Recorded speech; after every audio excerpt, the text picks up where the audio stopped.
Já faz um mês que Pokémon Sun e Moon foram lançados mundialmente e têm recebido ótimas críticas quer do público, quer dos média. E apesar de não serem jogos perfeitos, são discutivelmente dos melhores jogos da franquia. Por isso, para celebrar a maravilhosa 7ª geração, o vídeo de hoje será sobre as 10 melhores coisas em Pokémon Sun e Pokémon Moon. Mas como é óbvio, não posso falar de um tópico destes sem alguma ajuda. Olá malta do YouTube, eu sou a Hermi e hoje estou aqui para ajudar o Dani a falar sobre 10 das melhores coisas em Pokémon Sun e Moon.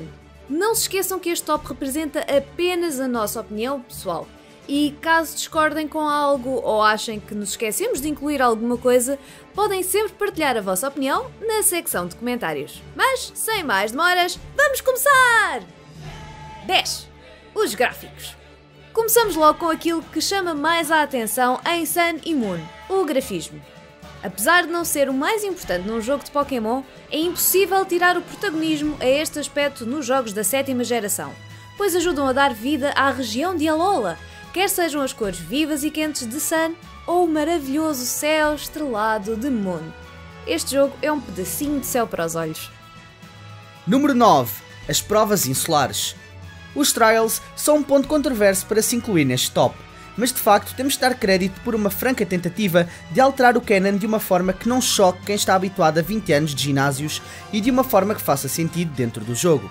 E apesar de não ser consensual, eu acredito que os Trials foram muito bem conseguidos enquanto substituição daquilo que é um dos maiores desafios da parte da história principal dos jogos de Pokémon. Acabam por se tornar mais inesperados porque nem sempre temos uma noção exata de quando estamos realmente a ser postos à prova, e apesar das batalhas continuarem a ser sempre o elemento principal do desafio, somos convidados a fazer outro tipo de tarefas que ainda assim raramente chegam a ser tão desafiantes como alguns puzzles de ginásios em gerações anteriores, e daí este ser apenas o número 9 deste top. 8. Poképélago. Uma das maiores questões que se coloca a cada novo jogo ou geração, pelo menos para mim, é qual o tipo de ferramentas in-game que vão desaparecer e vão ser apresentadas como novidade. Por isso, quando me deparei com o Poképélago, fiquei intrigada. Por um lado, começamos com uma ilha de utilidade duvidosa, mas rapidamente se revela como um pequeno paraíso para ávidos utilizadores de Pokémon Care, que veio substituir o Pokémon Ami, e para desenvolver as restantes ilhas. Algumas das vantagens que se podem encontrar neste arquipélago são os campos de cultivo de berries, exploração de ilhas para adquirir itens raros com muitíssima facilidade, treino de Pokémons que estão em descanso nas boxes, entre outras. Portanto, não só sentimos que tiramos mais rendimento de Pokémon que estão em stand-by, o que também não nos faz sentir tão más pessoas por deixar os Pokémons ao abandono nas boxes, e temos uma série de vantagens adicionais. Se quiserem saber mais sobre esta ferramenta, vejam um vídeo no canal Hermilution. Número 7. Formas de Alola.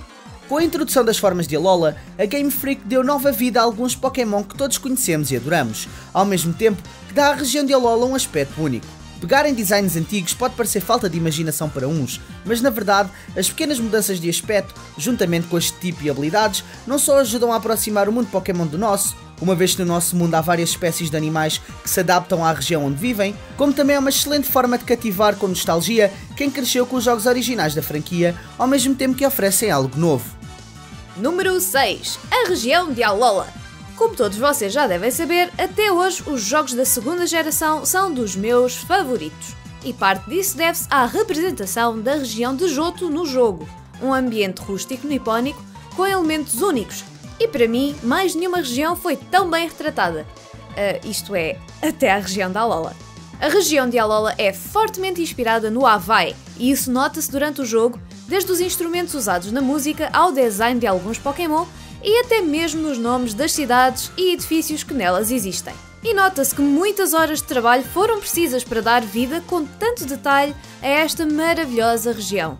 Já para não falar da escala. Alola parece enorme em comparação com as outras regiões. Todos os elementos incluídos ajudam a dar uma ilusão de escala épica. Lugares como a cidade de Pou Town e o altar do Sol e da Lua não só são locais lindos de se explorar, como também parecem gigantescos em comparação com o resto. E tudo isso ajuda a tornar a aventura ainda mais imersiva. Número 5. As batalhas SOS.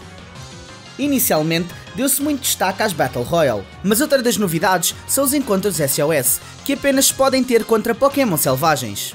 Enquanto que na geração passada tínhamos a possibilidade de ter Horde Battles, encontros de 1 contra 5 que aumentavam a dificuldade da batalha, davam mais experiência e tínhamos o Occasional Shiny, agora temos um Pokémon que resolve chamar ajuda de um companheiro nas redondezas, sendo que nunca batalhamos contra mais do que 2 Pokémon de cada vez. Existe um potencial de perpetuar estas batalhas quase até ao infinito, o que não só nos permite ganhar cada vez mais e mais experiência, bem como aumentar gradualmente as nossas hipóteses de encontrar um Shiny sem tantos intervalos entre batalhas. Win-win, certo? Número 4. Festival Plaza. A Festival Plaza é outra das novas ferramentas de Sun e Moon que veio substituir uma série de coisas que já vimos antes e acrescentar novas possibilidades. A forma mais fácil de explicar é dizendo que a Plaza é como aquele shopping que nós geríamos em Pokémon Black e White 2, com uma série de lojinhas com diferentes funções e que somos nós a mudar a nosso bel prazer com as funções do PSS da geração passada, sendo este o local onde nós acedemos às interações sociais que o jogo nos permite, como as trocas e as batalhas. Mas para além disso foram introduzidas novas formas de interagir com os outros jogadores pelo mundo, participando em quests, uma espécie de mini-jogos em que os participantes se classificam por ranking, de forma a não pesar demasiado no sistema do jogo nem na ligação à internet. Número 3. As boleias Pokémon. A 7ª geração também nos trouxe o fim dos HM, uma mecânica que, apesar de necessária nos primeiros jogos, com o tempo apenas se tornou num inconveniente. De certo, todos nós já tivemos de sacrificar uma slot de ataque de um Pokémon apenas para podermos cortar um arbusto ou surfar na água, mas esses dias acabaram com a introdução das Poké Rides. Em vez de termos de ensinar um ataque específico a um Pokémon para progredirmos, agora vamos gradualmente desbloqueando Pokémon Boleia, que nos ajudam a viajar pela região de Alola. É uma ótima função, pois mantém a mecânica original dos HM sem nos obrigar a usar ataques específicos ou a transportar um escravo de HMs. É muito cedo para dizer se isto passará a ser a nova norma para os jogos que virão ou se é uma função exclusiva da região de Alola, mas definitivamente é muito mais divertido viajar a uma velocidade estonteante em cima de um Sharpedo do que em cima de uma silhueta indefinível. 2. As personagens. Dani, por que raio é que me deste isto para fazer? Eu não te disse já que não gosto das personagens do Sun e do Moon?